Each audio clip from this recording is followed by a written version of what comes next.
அதனால் விஜய் அவர்கள் தன்னுடைய அரசியல் பாதையில் பவன் கல்யாண் மாதிரி மாற்று சக்திகளோடு சேர்ந்து வேலை செய்யணுங்கிறது தான் என்னுடைய அபிப்பிராயம். தமிழகத்தில் அதிமுக தலைமையில் இருக்கக்கூடிய தேசிய ஜனநாயக கூட்டணியில் திமுக ஆட்சியை அகற்றுவதற்காக விஜய் அவர்களும் சேர்ந்து பணியாற்ற வேண்டும். போதுமா தம்பி? நண்பர் கேட்டிருந்தாரு, ஜனநாயகனுக்கு சென்சார் வந்து கிடைக்கல, இந்த படத்துக்கு மட்டும் சென்சார் எப்படி கிடைச்சதுன்னு கேட்டார். நாங்கள் ஒரு படம் எடுத்திருக்கோம், இந்துடான்னு ஒரு படம் எடுத்திருக்கோம், ஹிந்துடான்னு ஒரு படம் எடுத்திருக்கோம். நாங்கள் வந்து எல்லா சங்கிகள்லாம் சேர்ந்து தான் அந்த படத்தை எடுத்திருக்கோம். சங்கிகள் தான் சேர்ந்து டைரக்ட் பண்ணியிருக்காங்க, சங்கிகள் தான் தயாரிச்சிருக்காங்க, சங்கிகள் தான் நடிச்சிருக்கோம். சென்சார் போர்ட்லேயும் சரி, கோர்ட்லேயும் சரி, நீங்கள் சொல்கிற ரிவைசிங் கமிட்டிலையும் சரி, யாருக்கும் இந்த மாதிரி பிரச்சனைகள் வரப்போறது இல்லை. ஏன்னா இதுல காமிச்சது எதுவுமே அது வந்து இல்ல. நீங்க அப்படி சொல்றது தவறான குற்றச்சாட்டு. நீங்க அதை உடனடியா திருப்பி எடுத்துக்கணும். இல்லங்க, இது உங்களுடைய, நீங்க வந்து கேள்வி கேட்குறீங்களா இல்ல உங்களுடைய கருத்தை சொல்றீங்க? நீங்க இங்க வாங்க, வாங்க இங்க வந்து உட்கார்ந்து உங்க கருத்தை சொல்லுங்க. நீங்க வந்து புகார் சொல்றீங்க, அது வந்து அப்பட்டமான அபத்தமான பொய். அதை தான் கோர்ட்டில் வந்து எப்படி சொல்கிறது, நல்லாவே திட்டாங்க. இதுக்கு மேலே வன்மையான வார்த்தையை என்னால் இங்கே பயன்படுத்த முடியல. ஆனால் கோர்ட்டில் என்ன பண்ணாங்க அப்படிங்கிறத வந்து சொல்கிறதுக்கு வேறு விதமாக சொல்லலாம். Section 153, section 153A, section 504, section 505 தான் என் மேலே போட்ட அதே செக்ஷன் தான். தமிழ்நாட்டை பொறுத்த வரைக்கும் நீங்கள் இஸ்லாமியனா தமிழனா அப்படின்னு கேட்டால் தமிழன் அப்படின்னு சொல்கிறவங்க தான் அதிகம் இருக்கிறாங்க. அதுதான் தமிழகத்துடைய சிறப்பு. எப்போ அவங்க வந்து நான் தமிழன் இல்லை நான் இஸ்லாமியன்னு அடையாளப்படுத்திக்கிறாங்களோ அப்போ அது வந்து தவறாக இருக்கும். இப்போ நான் என்னை காட்டால் நான் தமிழச்சியா இல்லை இந்துவான்னு கேட்டால் நான் முதல்ல தமிழச்சின்னு தான் சொல்லுவேன். எதிர்ப்பு வரத்தாங்க வரும். அவர் சங்கிங்க, அவர் ஒரு சங்கி, அவருக்கு எதிர்ப்பு வரத்தான் வரும். இது திமுக ஆட்சியில் அப்படி தான் எதிர்ப்பு வரும். இன்னும் எனக்கெல்லாம் பெரிய ஆச்சரியங்க. எனக்கெல்லாம் வந்து என்னை இழுத்துட்டாங்க, என் குடும்பத்தை இழுத்துட்டாங்க, இல்லாத பொல்லாததெல்லாம். இன்னும் நான் யாரோடையாவது போய் நின்றேன்னா அவங்களும் சேர்த்து வச்சு இழுத்துருவாங்க. இது வந்து இஸ்லாமியர்களுக்கு எதிரான படம் இல்லை. நீங்கள் சென்சார் போர்டு பாஜகவின் ஒரு கைப்பாவை அப்படிங்கிற அதுதான் பிரச்சாரம். அந்த பிரச்சாரத்தை தான் முதல்ல முறியடிக்கணும். திமுக சார்ந்தவர்களை நம்ம பாராட்டுறோம். அவங்க அரசியல் வேறு, சினிமா வேறு அப்படிங்கிறதுல தெளிவாக இருக்காங்க. ஸோ சினிமாவுக்கு வந்து எந்தவித தை பிறந்தா வழி பிறக்கும்னு சொல்லுவாங்க இல்லையா, தை பிறந்ததும் முதல்ல சின்னம் பிறந்திருக்கு, அடுத்ததான் அவருக்கு சேர வேண்டிய இடத்துக்கு வழி கூட பிறந்துடும். அதுதான் என்னுடைய நம்பிக்கை. என்ன இருக்க வெளிப்படையா? நானும் ஒரு வருஷமா சொல்லிட்டு இருக்கேன், திமுக, விசிக, காங்கிரஸ் போன்றவர்கள் எல்லாம் வந்து 4 வருஷமே தாங்க முடியல, இதுக்கு மேலெல்லாம் தாங்கவே முடியாது. எதிரானதல்ல. இஸ்லாமிய படையெடுப்பாளர்கள் இந்த நாட்டில் என்ன கொடுமையை செய்தார்கள், அவர்கள் இந்துக்களுக்கு எப்படிப்பட்ட துரோகத்தை இழைத்தார்கள் என்பதை பட்டவர்த்தனமாக சொல்லக்கூடியதை இந்த காலத்தோடு ஒப்பிட்டு பார்க்கும் பொழுது தற்பொழுது நடக்கிற ஆட்சியாளர்கள், தமிழகத்தில் நடக்கக்கூடிய ஆட்சியாளர்கள் அன்று அந்த கில்ஜிக்கள் செய்த வேலையை தான் இன்று செய்கிறார்கள். ஒன்றை தவிர ஜிசியா வரி கட்டுங்கள் இந்துக்கள் என்று இன்றைய திராவிட முன்னேற்ற கழக ஆட்சி சொல்லவில்லை. மற்ற அனைத்தையும் இந்துக்களுக்கு எதிராக திராவிட முன்னேற்ற கழகம் செய்கிறது. நேதாஜி ஃபில்ம்ஸ் ப்ரொடக்ஷன்ஸில் சக்கரவர்த்தி அவர்கள், சோழ சக்கரவர்த்தி அவர் மூலம் நம்ம மோகன்ஜி அவர்கள் டைரக்ட் பண்ணியிருக்கிற திரௌபதி 2, திரௌபதி 1 பார்த்தேன், இப்போ திரௌபதி 2 இன்றைக்கி பார்த்தேன். இந்த படம் தமிழகத்தில் ஒவ்வொரு தமிழ் குழந்தைக்கும் பள்ளிக்கூடத்தில் பாடமாக வைக்கப்பட்டிருக்க வேண்டிய ஒரு சப்ஜெக்ட் எடுத்து அதை படமாக்கி இருக்கிறார்கள். ஏனென்றால் ஆப்கானிய சுல்தான்கள் டில்லியை ஆக்கிரமித்து அதற்கு பிறகு அலாவுதீன் கில்ஜியின் காலகட்டத்தில் மாலிகாப்பூர் என்கின்ற ஒரு ஆப்கானியனுடைய படையெடுப்பு, அதனால் 100 ஆண்டுகளுக்கு மேல் தமிழகம் மத ரீதியிலாக ஆக்கிரமிக்கப்பட்டிருந்தது. இங்கே நான் படித்த ஞாபகம் சரியாக இருக்கும்னு சொன்னால், இந்த தேவகிரி வீழ்த்தப்பட்டது 1300களின் துவக்கத்தில் 308 என்று ஞாபகம்.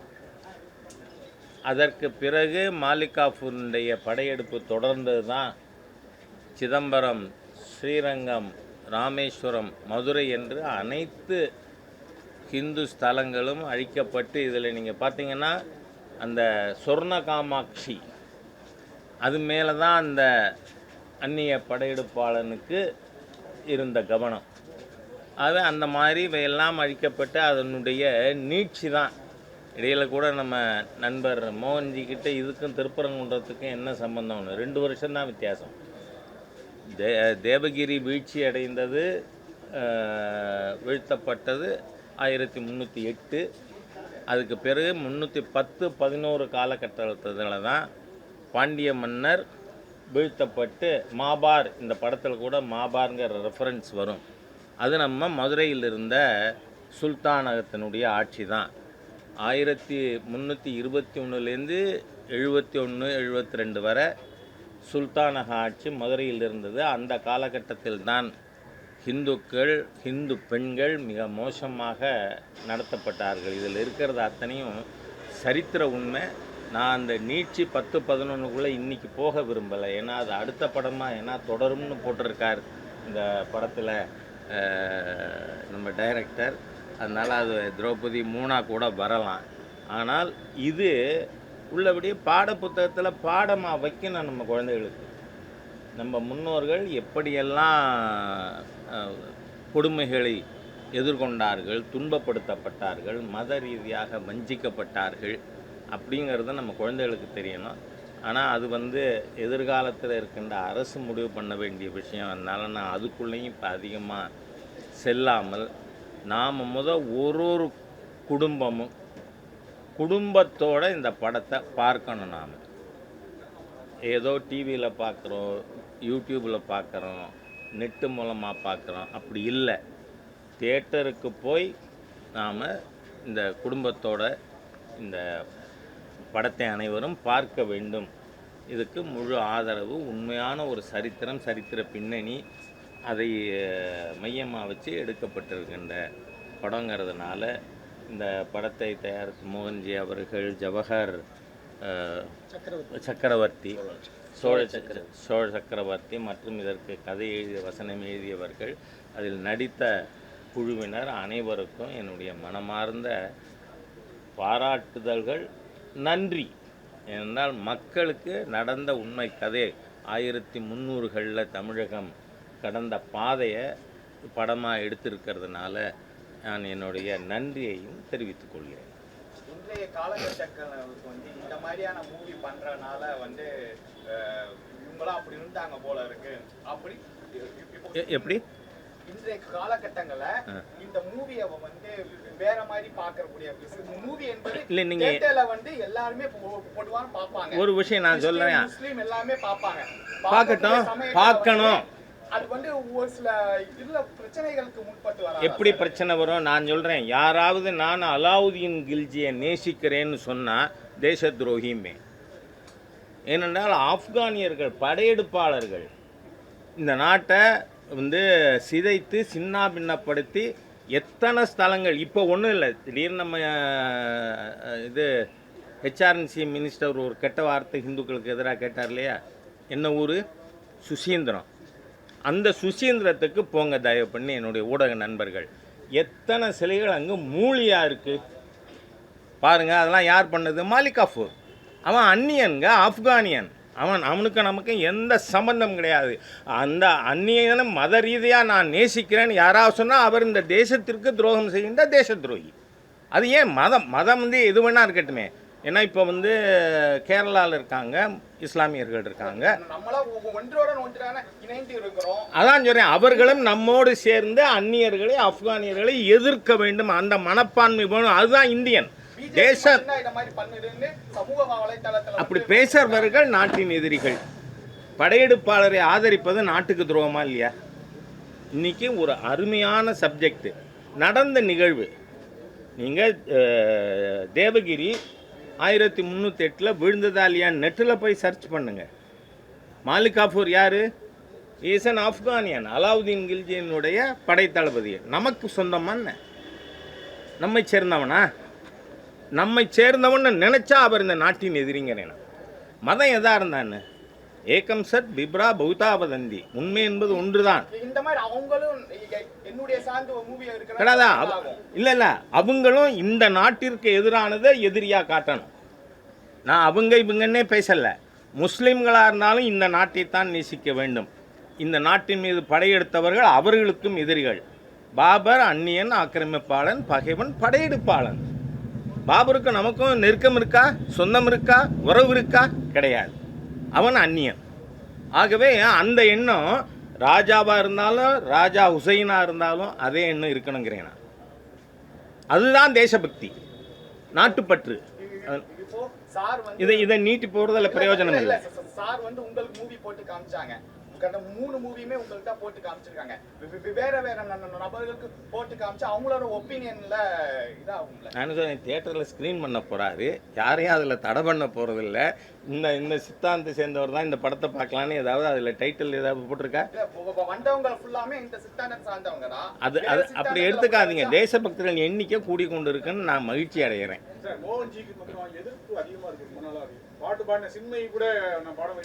பாருங்களேன், நான் ஒரு விஷயம் சொல்கிறேன். நம்ம ரொம்ப இதில் வந்து உண்மையாக இது நடந்ததுன்னா அதை மக்களுக்கு காட்டணுமா வேண்டாமா, தெரியப்படுத்தணுமா வேண்டாமான்னு பார்த்தா நான் உங்களுக்கு ஏறே சொல்கிறேன். அவர் படத்தில் அதெல்லாம் அறுதிட்டு சொல்ல முடியாது சரித்திரத்தில் எப்போதுமே. ஏன்னா இந்த சிக்கந்தர் பாதுஷா என்கின்ற அந்த சல்தனேட், மதுரையில் இருந்த சுல்தானகத்தினுடைய 8வது சுல்தான் சிக்கந்தர் பாதுஷா. சிக்கந்தர் பாதுஷாவை குமாரகம்பனோடையார் கொன்றது 72ன்னு 1372ன்னு சொல்கிறவங்களும் இருக்காங்க, 1377ன்னு சொல்கிறவங்க. அதனால் அது சொல்லலையே ஒழிய படத்தில். இது என்னோட நினைவுப்படி நான் சரித்திரம் படித்ததன் ஞாபகம் இருக்கிறத படி 1308 தேவகிரி என்கின்ற சமஸ்தானம் வீழ்த்தப்பட்டது. இது சரித்திரத்தில் நடந்திருக்கு. சரி, 12,000 வைணவர்கள் ஸ்ரீரங்கநாதனுக்காக தங்கள் உயிரை மாய்த்து கொண்டார்களா இல்லையா? இது சரித்திரத்தில் நடந்திருக்கா நடக்கலை? நாம் அதுதான் பார்க்கணும். உண்மை. மற்றபடிலாம் சினிமாவுக்காக கேரக்டர், அதுக்கான ஒப்பனைகள் அதெல்லாம் இருக்கும். ஆனால் இது நடந்த சரித்திரம். சரித்திரம் என்பது அனைவருக்கும் பொது. தமிழ்நாட்டுக்கு ராஜாவுக்கும் பொது, ராஜா ஹுசைனுக்கும் பொது, யாருக்கும் பொது, அன்வர் பாஷாவுக்கும் பொது.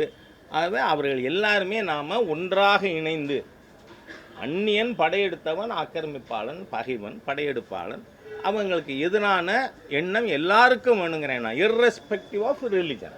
Thank you sir. நீங்கள் ஏன் சார் அதை பார்க்குறீங்க? நான் இதை இந்து முஸ்லீமாகவே பார்க்கல. அலாவுதீன் கில்ஜி என்கின்ற ஆப்கானியன், முகமது பின் துக்ளக், அவங்க பார்க்கணும். பார்க்க வைக்கிறது தான் ஒரு லீடர்ஷிப்புக்கே அழகுங்கிறேன் நான். மக்கள் அப்படி பார்க்கணும். என்றால் எது தேசம்? நேஷனுங்கிறதுக்கு டெஃபனிஷன் என்ன? பகைவன் யார், நண்பன் யார் என்பதில் ஒத்த கருத்துள்ள மக்களை கொண்டது ஒரு தேசம். அப்படி இருக்க மாட்டார்கள்னா அவர்கள் அந்நியர்கள், அவ்வளவுதான். ஆகவே ஒரு தேசம் இது மக்களுக்கு சொல்லிக் கொடுக்காத தலைமையின் தவறு. ஐ அட்மிட், நான் I am also part of that leadership. அதனால் நாம் ஒரு நாடு என்று சொன்னால் நண்பன் யார் பகைவன் யார் என்பதிலே ஒத்த கருத்து இருக்கின்ற மக்களை கொண்டதே ஒரு நாடு. நன்றி. நான் ராஜாக்கு பதில் சொல்லலாம், அவ்வளோதான். எல்லா படத்துலையும் நான் நடிக்கணுமா? எனக்கு மீனாட்சி அவர்கள் எப்பவுமே என் ரசிகர்.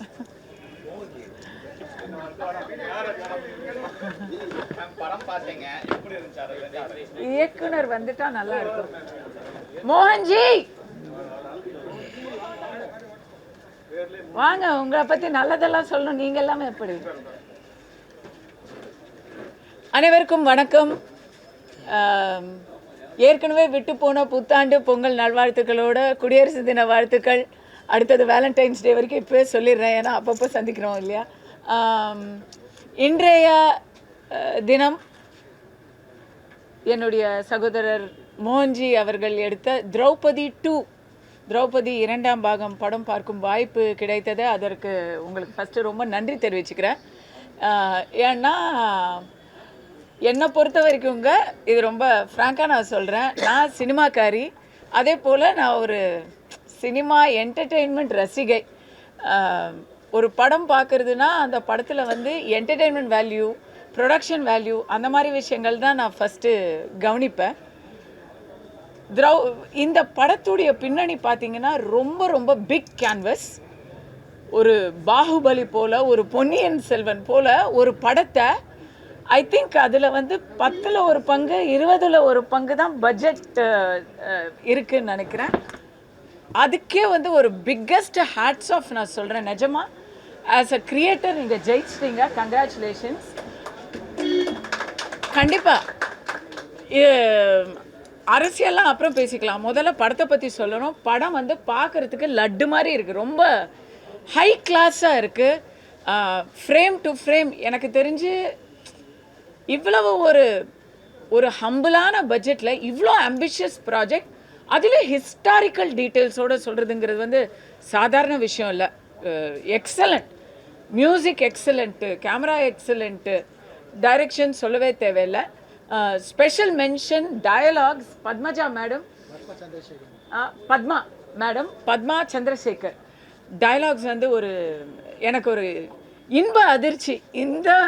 இவங்க இங்கே உட்காந்துருக்குறாங்க பாருங்க, இவங்க தான் அந்த மாதிரி ஃபயரான டயலாக்ஸ்லாம் எழுதியிருக்கிறாங்க அப்படிங்கிறது வந்து ரொம்ப பெண்களுக்கு ஒரு பெருமை சேர்க்கக்கூடிய ஒரு விஷயமா இருந்தது.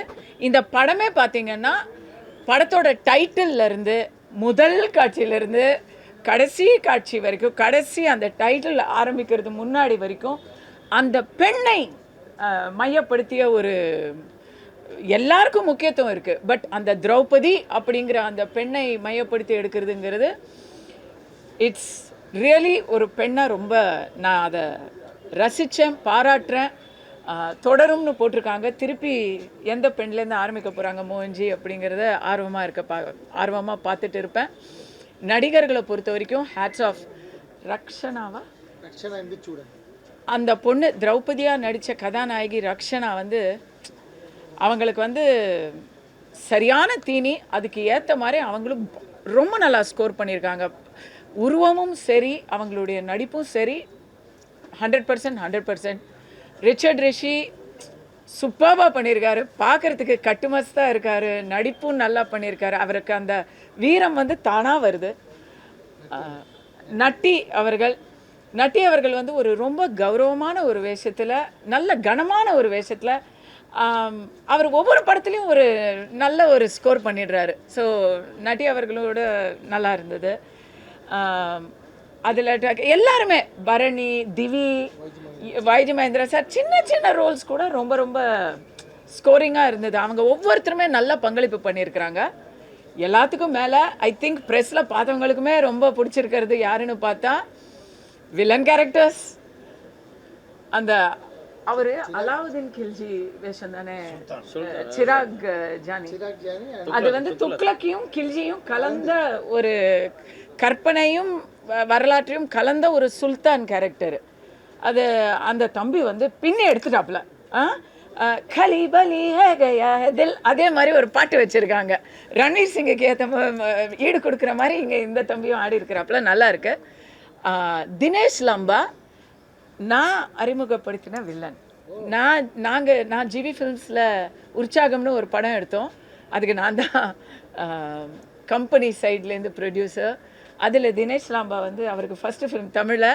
இதில் வந்து அந்த கண்காணி, அங்கே தம்காணி, மதுரை தம்காணி அப்படின்னு ஒரு ரோலுங்க. அப்பா நிஜமாக அவர் இங்கே இந்த ப்ரெஸ் மீட்டில் இருந்தாருன்னா அவரை எல்லாரும் வந்து காரி துப்பிடுவோம். அந்த மாதிரி ஒரு பர்ஃபார்மன்ஸ் பண்ணிட்டார் அவர். அதுதான் வந்து ஒரு நடிகருடைய வெற்றி. ஸோ ஆஸ் அ மூவி இந்த படம் நீங்கள் கண்டிப்பாக அரசியல் ரீதியான கேள்வியெல்லாம் கேட்க போகிறீங்க. பட் இந்த படம் அரசியலை தாண்டி ஒரு நல்ல கேன்வஸ், நல்ல முயற்சி. ரொம்ப ரொம்ப கங்க்ராச்சுலேஷன்ஸ். சோழ சக்கரவர்த்தி ஹொய்சால வரலாற்றை சோழ சக்கரவர்த்தி எடுத்திருக்கிறாரு. நான் படம் பார்க்கும்போது நினச்சிக்கிட்டேன், சோழர் பரம்பரையில் ஒரு நல்ல தயாரிப்பாளர் அப்படின்னு நினச்சிக்கிட்டேன். ஸோ படம் ஃபுல்லா பாத்துட்டீங்க. சின்மை விஷயத்துல என்ன நடந்ததுன்னு தெரியும். தோழி சின்மைக்கு என்ன சொல்ல வரீங்க? யாருங்க? தோழி சின்மைக்கு நீங்க படம் பார்த்ததனால கேக்குறேன். நீங்க ஃபுல்லா படம் பாத்தீங்க. ஆமாம் இருக்கே, அந்த பாடல் கூட இருக்கு. அப்படியாங்க? அப்படியா? ஏன்னா நான் படத்தை பார்க்கும்போது ரொம்ப ரொம்ப ரசிச்சு, நீங்கள் என்ன கேட்குறீங்களே, உங்களுக்கெல்லாம் அந்த பாட்டு பிடிச்சது தானே? ரொம்ப பியூட்டிஃபுல்லாக பிக்சரைஸ் பண்ணியிருக்காங்க. சாங்கும் ரொம்ப பியூட்டிஃபுல்லாக பாடியிருக்கிறாங்க. ஐ திங்க் பத்மலதா அப்படிங்கிற ஒரு சிங்கருக்கு சின்மயி லைஃப் கொடுத்துருக்காங்க. இன்றைக்கி அவங்க வந்து பல இடங்களில் வந்து ஒருத்தர் வேண்டான்னு சொல்கிறதுல இன்னொருத்தவங்க உடைய ஒரு லைஃபே வந்து மாறும். அந்த மாதிரி இன்றைக்கி நடந்துருச்சு அப்படின்னு நினைக்கிறேன். தனிப்பட்ட முறையிலையும் என்னுடைய தோழி, நான் ரொம்ப மதிக்கிற ஒரு பெண் தான். அவங்களுடைய வாழ்க்கையை அவங்களுக்கு கற்றுக் கொடுத்தது எல்லாமே கசப்பான பாடங்களா அப்படின்னு தெரியல. ஏன்னா வர வர சமீபமாக அவங்க ரொம்ப நெகட்டிவாக அவங்களுடைய ட்வீட்ஸ் எல்லாம் பார்க்கும்போது வருத்தமாக இருக்குது எனக்கு. அந்த என்ன மன வருத்தத்தில் இருக்காங்கன்னு தெரியல. பட் அதுலேருந்து அவங்க மீண்டு வரணும் அப்படின்னு நான் மனப்பூர்வமாக அவங்களுக்கு நான் வாழ்த்திக்கிறேன். ஃபுல்லா பாத்துட்டீங்க. எவ்வளவு சிக்கலான கருது என்ன மாதிரி பேசுன்னு தெரியும். எனக்கு தெரிய மோகன்ஜி ரிவைசிங் கமிட்டி கோர்ட்லாம் சென்சார்லாம் எங்கேயுமே போகல. ஆனா ஜனநாயகம் மட்டும் சென்சார் போய் தான் இருக்கு. சரி, நான் முதல்ல ஒன்று சொல்லிக்கிறேன். இந்த படத்தில் முக்கியமான கருத்து என்னன்னா, சனாதனத்தை ஒழிக்க வேண்டும் அப்படின்னு சில தீய சக்திகள் தமிழ்நாட்டில் பேசிக்கிட்டு இருக்கிறாங்க. 700 ஆண்டுகளுக்கு முன்னாடியும் சனாதனத்தை ஒழிக்க முடியவில்லை. இன்றும் சனாதனத்தை ஒழிக்கப் போவதில்லை. 1000 வருடங்கள் பிறகும் சனாதனம் வாழ்ந்து காட்டும், வெற்றி சூடும். இதுதான் மேட்டர். ஸோ அதில் இந்த விஷயத்தில் யாருக்காச்சும் பிரச்சனை இருந்தால் அவங்க இதை பற்றி புகார் சொல்லலாம். மற்றபடிக்கு சென்சார் போர்ட்லேயும் சரி, கோர்ட்லேயும் சரி, நீங்கள் சொல்கிற ரிவைசிங் கமிட்டிலையும் சரி, யாருக்கும் இந்த மாதிரி பிரச்சனைகள் வரப்போறது இல்லை. ஏன்னா இதில் காமிச்சது எதுவுமே பிரச்சனை வராது. ஏன்னா இருக்கக்கூடிய ஆட்கள் எல்லாமே பிஜேபி ஆட்களா தான் இருக்காங்க. அது வந்து இல்லை, நீங்கள் அப்படி சொல்கிறது தவறான குற்றச்சாட்டு. நீங்கள் அதை உடனடியாக திருப்பி எடுத்துக்கணும். இல்லைங்க, இது உங்களுடைய, நீங்கள் வந்து கேள்வி கேட்குறீங்களா இல்லை உங்களுடைய கருத்தை சொல்கிறீங்க? நீங்கள் இங்கே வாங்க இங்கே வந்து உட்காந்து உங்கள் கருத்தை சொல்லுங்கள். நீங்கள் வந்து புகார் சொல்கிறீங்க, அது வந்து அப்பட்டமான அபத்தமான பொய். நான் வந்து 150 சென்சார் போர்டு மெம்பர் இருக்கிறாங்க தமிழ்நாட்டில், இன் மோர் தென் 150. அவங்களில் எத்தனை பேர் பிஜேபியை சார்ந்தவங்க, எத்தனை பேர் திமுகவை சார்ந்தவங்க அப்படின்னு உங்ககிட்ட புள்ளி விவரம் இருக்கா? வாய் இருக்குன்னு சொல்லிட்டு எங்களுடைய அப்பா சொல்லுவார் ரொம்ப அழகா, வாய் புளிச்சதும் மாங்காய் புளிச்சதும் பேசாதீங்க. எக்ஸாக்ட்லி, அதை கேளுங்க. எல்லாருமே ஏதாவது ஒரு இது இருந்தால் அதுக்கான கேள்வியை கேட்கறது சென்சார் போர்டில் கேட்பாங்க. கேள்விக்கான பதிலை நாம் சொன்னோம்னா அதை ஏற்றுக்குவாங்க. ஜனநாயகனை பொறுத்த வரைக்கும் அதில் என்ன கேள்வி கேட்டாங்க, அங்கே என்ன பதில் சொன்னாங்க அப்படிங்கிறது தெரியல. எனக்கு தெரிஞ்சு அங்கே பதில் சொல்லியிருந்தா கோர்ட்டில் இன்னைக்கு வந்து கேள்விகளோ பதில்களோ சொல்ல வேண்டிய அவசியம் வராது. ஏன்னா கோர்ட் நியாயமாக தான் இருக்காங்க. இதோ இன்னைக்கு சனாதனத்தை ஒழிக்கணும்னு ஒருத்தர் பேசினார், அவர் மேலே எத்தனை எஃப்ஐஆர் இருக்குங்க தமிழ்நாட்டில்? ஆனால் அவர் சொன்னது தவறுன்னு சுட்டி காட்டிய அமித் மால்வியா மேலே எஃப்ஐஆர். அதை தான் கோர்ட்டில் வந்து எப்படி சொல்கிறது, நல்லாவே திட்டாங்க. இதுக்கு மேலே வன்மையான வார்த்தையை என்னால் இங்கே பயன்படுத்த முடியல. ஆனால் கோர்ட்டில் என்ன பண்ணாங்க அப்படிங்கிறத வந்து சொல்கிறதுக்கு வேற விதமாக சொல்லலாம். Because hate speech. அதில் நான் பார்த்தேன் அமித் மால்வியா மேலே என்னெல்லாம் கேஸ் போட்டிருக்காங்க, எந்தெந்த செக்ஷனில் போட்டிருக்காங்கன்னு பார்த்தேன். எனக்கு நல்லா புரிஞ்சுது அந்த செக்ஷன்லாம். ஏன் சொல்லுங்கள்? Section 153, section 153A, section 504, section 505 தான் என் மேலே போட்ட அதே செக்ஷன் தான். கோர்ட்டில் அதுக்கு என்ன மாதிரி குவாஷ் பண்ணும்போது எப்படி அதை திட்டிருக்காங்கன்னு பாருங்கள். அதை பார்க்கும்போது தான் எனக்கு தோணுது, எந்தெல்லாம் கூட அப்படி தானே திட்டி அமைச்சிருக்கணும். ராஜா சார் சொன்னாரு வில்லன்களை வந்து நீங்க ஆப்கானிஸ்தானியரா துர்க்கியரா பார்க்கணும் அப்படின்னாங்க. இப்போ உள்ள காலகட்டத்துல நம்ம இந்திய நாட்டுல வர முஸ்லீம்கள் தமிழ்நாட்டு முஸ்லீம்கள் அந்த படத்தை எப்படி பார்க்கணும்? எனக்கு ரொம்ப அதிகமான நண்பர்கள், என்னுடைய 2ஆம் குடும்பம் எல்லாருமே வந்து முஸ்லிம்ஸுங்க. அதனால் நான் உங்ககிட்ட இதை வந்து சந்தோஷத்தோடு பகிர்ந்துக்கிறேன். என்னோட பெஸ்ட்டு ஃப்ரெண்டு, என் கிளாஸ்மேட், அவன் அங்கேருந்து வந்து அவர் வந்து உலக அளவில் நிறைய பிஸ்னஸ் பண்ணிகிட்ருக்கிறாரு. இங்கே இருக்கக்கூடிய பெரிய பெரிய விஐபிக்கள்லாம் வாட்ச் கொடுக்குறவர் அவர் தான். அவர் அந்த என்னுடைய நண்பன் வந்து பாகிஸ்தானை அவ்வளவு திட்டுவாப்புல, ஈரானை அவ்வளவு திட்டுவாப்புல. இன்னைக்கு துபாயில் பார்த்தீங்கன்னா, துபாயில் இஸ்லாமிய மத தீவிரவாதத்தை யுஏஇயில் ஐக்கிய அரபு எமிரேட்டில் அவங்க ஓப்பனாக திட்டிக்கிட்டு இருக்கிறாங்க. அவங்க இஸ்லாமியர் இல்லையா? அவங்களும் இஸ்லாமியர் தான். இந்தியாவில் இருக்கக்கூடிய இன்னைக்கு வந்து ஏஆர் ரஹ்மானை பற்றி ஒரு சர்ச்சை வரும்போது ஜாவேத் அக்தர், காலித் பெய்க் அப்படின்னு அவங்கெல்லாம் இஸ்லாமியர் இல்லையா? ஸோ எல்லா இடத்துலையும் நல்லவங்களும் இருக்கிறாங்க, நல்ல புரிதல் இல்லாதவர்களும் இருக்கிறாங்க. தமிழ்நாட்டை பொறுத்த வரைக்கும் நீங்கள் இஸ்லாமியனா தமிழனா அப்படின்னு கேட்டால் தமிழன் அப்படின்னு சொல்கிறவங்க தான் அதிகம் இருக்கிறாங்க. அதுதான் தமிழகத்துடைய சிறப்பு. எப்போ அவங்க வந்து நான் தமிழன் இல்லை நான் இஸ்லாமியன்னு அடையாளப்படுத்திக்கிறாங்களோ அப்போ அது வந்து தவறாக இருக்கும். இப்போ நான் என்னை கேட்டால் நான் தமிழச்சியா இல்லை இந்துவான்னு கேட்டால் நான் முதல்ல தமிழச்சின்னு தான் சொல்லுவேன். இந்தியனா தமிழச்சியான்னு கேட்டால் நான் இந்தியன், தமிழச்சி, அதுக்கப்புறம் தான் மற்றது எல்லாமே, பெண், இதெல்லாம் அப்புறம் தான் வரும் இல்லைங்களா? அதே தான் இந்த இடத்துல நான் சொல்கிறேன். இது வந்து இஸ்லாமியர்களுக்கு எதிரான படம் இல்லை, சரித்திர ரீதியான ஒரு நடந்த விஷயங்களை கொஞ்சம் சினிமாத்தனமாக காட்டக்கூடிய ஒரு படம். இது ஒரு பிரச்சார படம் இல்லை, இது ஒரு சரித்திரம் கலந்த புனைவு. சாண்டில்யன் அந்த மாதிரி எழுதுகிற அந்த மாதிரி ஒரு விஷயந்தான். பொன்னியின் செல்வனும் ஒரு சரித்திர புனைவு, இதுவும் ஒரு சரித்திர புனைவு. இதில் வந்து யாருக்காச்சும் மனசு வேதனைப்பட்டுச்சுன்னா அவங்க நம்முடைய வரலாறை ஏற்றுக்கொள்ளாதவர்களாக தான் இருப்பாங்க.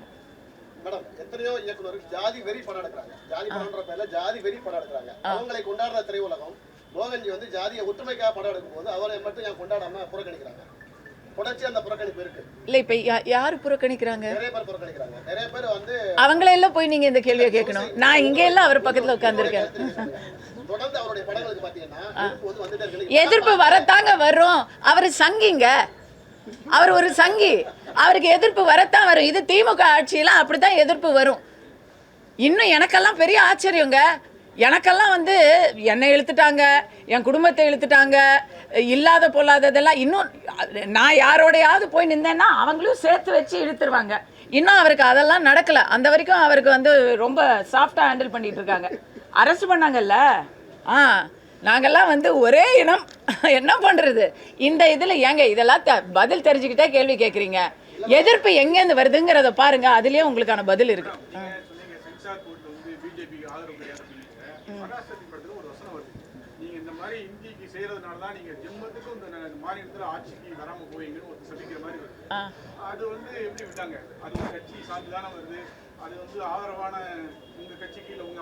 எதிர்ப்பு இல்லை, அதான் ஓஹோ அப்படி வரீங்களா நீங்க? காங்கிரஸ்க்கு எதிரான வசனம், அதனால இது அப்படிலாம் இல்லைங்க. எந்த ஒரு பிரிவினையை பேசக்கூடிய ஒரு பிரச்சாரமாக இருந்தாலும், எந்த ஒரு வெறுப்பை விதைக்கக்கூடிய பிரச்சாரமாக இருந்தாலும் சென்சார் போர்டில் அதுக்கு வந்து கண்டிப்பாக கேள்விகள் எழுப்புவாங்க. இன்னொன்று, 2 பிரிவுகளுக்கு நடுவில் ஏதாவது ரைட்ஸ் கீட்ஸ் வரும், இல்லை பிரச்சனை வரும் அப்படின்னு சொன்னால் அதெல்லாம் வந்து யோசிப்பாங்க. ஒரு படம் வர்றதுனால ஒரு பெரிய ரைட் வரக்கூடாதுன்னு நினைப்பாங்க. இதை நான் ஏன் சொல்கிறேன்னா, நீங்கள் பராசக்தியை சொல்கிறீங்க, எமர்ஜென்சின்னு ஒரு படம் யார் எடுத்தது? இன்றைய பிஜேபி எம்பி கங்கனா ரனௌட் எடுத்தது. எமர்ஜென்சி படத்தில் அத்தனை கட்டு செப்டம்பர் 2024க்கு பிளான் பண்ணவங்க ஜனவரியில் தான். இத்தனைக்கும் ப்ரொடியூசர், பெரிய ப்ரொடியூசர் ஜி ஃபிலிம்ஸு, ரொம்ப கஷ்டப்பட்டு பல கட்டுகளோட ரொம்ப காம்ப்ரமைஸ் பண்ணி தான் அந்த படம் வெளியே வந்துச்சு. ஏன், யாருக்கு அதனால் லாபம்? நீங்கள் சென்சார் போர்டு பாஜகவின் ஒரு கைப்பாவை அப்படிங்கிற அதுதான் பிரச்சாரம். அந்த பிரச்சாரத்தை தான் முதல்ல முறியடிக்கணும். அவங்க யார் சொல்லியும் கேட்கறது இல்லைங்க. அப்படிலாம் அவங்க ஒரு கட்சி சொல்கிறது ஆளுங்கட்சி சொல்கிற பேச்சை கேட்குறதா இருந்தால் பல படங்கள் பல இடங்களில் வெளியே வந்திருக்காது. சரிங்களா? பராசக்தியில் ஏன் ஒரு வசனம் வரணும்? பராசக்தி படமே கூட தான் வர வேணாம். அப்படிலாம் பண்ண முடியுமா? அப்படிலாம் பண்ண முடியாது. ஜனநாயகனுக்கு இதை நான் சொல்கிறேன், ஜனநாயகத்துக்கு புகார் தமிழ்நாட்டிலேருந்து தான் வந்துச்சு, சென்னையிலேருந்து தான் வந்துச்சு அப்படிங்கிற விஷயம் வந்துருச்சு வெளியே. அப்புறமா யார் எடுத்தாங்க, யார் புகார் கொடுத்தாங்கன்னு நீங்களே முடிவு பண்ணிக்கோங்க. பராசக்தி சொன்னீங்க சார், கடைசி வரைக்கும் பிரச்சனையில இருந்தது. ஆனா ஒரு 4-5 நாள் கழிச்சு டெல்லியில வந்து பொங்கல் கொண்டாடுறாங்கங்க. பொங்கல் கொண்டாடுறாங்க. அதுல அரசியல் இல்ல. எது? கண்டிப்பா அதுல அரசியல் இருக்கு. அதாவது சினிமா அப்படிங்கிறதுல வந்து ரொம்ப தெளிவா இருக்காங்க. அந்த ஒரு வகையில திமுக சார்ந்தவர்களை நம்ம பாராட்டுறோம். அவங்க அரசியல் வேறு சினிமா வேறு அப்படிங்கிறதுல தெளிவாக இருக்காங்க. ஸோ சினிமாவுக்கு வந்து எந்தவித ஒரு எந்த இடத்துல இருந்தும் கட்சி ரீதியாக அரசு ரீதியாக பிரச்சனை வரலன்னா கூட ஏதாவது ஒரு செக்ஷனில் ஏதாவது வருத்தப்பட்டுருவாங்களோ அப்படின்னு சொல்லி அங்கே போய் பொங்கலை வச்சாச்சு. டெல்லியில் ஒரு குத்து, சென்னையில் ஒரு குத்து, அவ்வளோதான். தென்னை மரத்துலேயும் ஒரு குத்து, பனை மரத்துலேயும் ஒரு குத்து, அங்கே போய் நாரியல் பேடு மே பேபி குத்து, அவ்வளோதான். ஸோ அதை வந்து நம்ம தவறலாம் சொல்லலை. ஏன்னா சினிமாங்கிறது அரசியலுக்கு அப்பாற்பட்டது தான். அப்படி தான் இருக்கணும். கலை அப்படிங்கிறது கலை இணைக்கக்கூடிய ஒரு விஷயம். எத்தனை நாளைக்கு நம்ம மோகன்ஜி ஒரு படம் எடுத்தால் அந்த படத்தில் வந்து இஸ்லாமியர் கிறித்துவர்கள் எல்லாரும் இந்த படத்துலேயே வந்து வேலை செஞ்சுருக்கிறாங்க. அதில் என்ன இருக்குது? நார்த் இந்தியன்ஸ் வேலை செஞ்சுருக்கிறாங்க, மராட்டி பொண்ணு வேலை செஞ்சுருக்கு, எல்லாரும் இருக்கிறாங்க, கேரளா பொண்ணு வேலை செஞ்சுருக்கு. அதில் என்ன இருக்குது? கலையில் வந்து அதெல்லாம் கிடையாதுங்க. ஜாதி எல்லாம் கிடையாது. ஒருத்தர் கேட்டார் ஜாதி வெறி படம் எடுக்கிறாங்கன்னு. படம் நீங்கள் என்ன வேணால் எடுத்துகிட்டு போங்க. என்னுடைய பிரச்சனை என்னென்னா ஜாதி பார்த்து தான் இப்போ வந்து படத்தில் டெக்னீஷியன்ஸே சேர்க்குறாங்க. அது வந்து தவறான போக்கு. அது ரொம்ப தவறான போக்கு. ஏன்னா நாங்கள்லாம் என்றைக்குமே ஹீரோலேருந்து கடைசி லைட் ஆஃபீஸர் வரைக்கும் எல்லாரும் ஒரே மாதிரி சாப்பிட்டு ஒரே குடும்பமாக பழகி தான் நான்லாம் சினிமாவில் வந்திருக்கேன். இன்றைக்கி தான் இது ப்ராப்ளம்.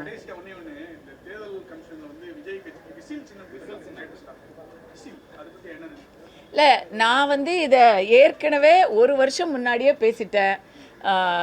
அவர் வந்து விசில் சின்னம் தான் கேட்பார் அப்படிங்கிறது வந்து ஒரு வருஷம் முன்னாடி நான் கொடுத்த ஐடியா. விசில் சின்னம் கண்டிப்பாக அவருக்கு வந்து ரொம்ப ரொம்ப யூஸ்ஃபுல். அவர் வந்து இதுக்கு தனியாக வந்து ப்ராபகேண்டா ஃபிலிம்லாம் எடுக்கவே வேணாம். நேரடியாக வந்து பிகில் அப்படிங்கிற படத்துலேருந்தே எடுத்து அவர் ப்ராபகேண்டாலாம் பண்ணிடலாம். So it's a very good. அவருக்கு ஒரு நல்ல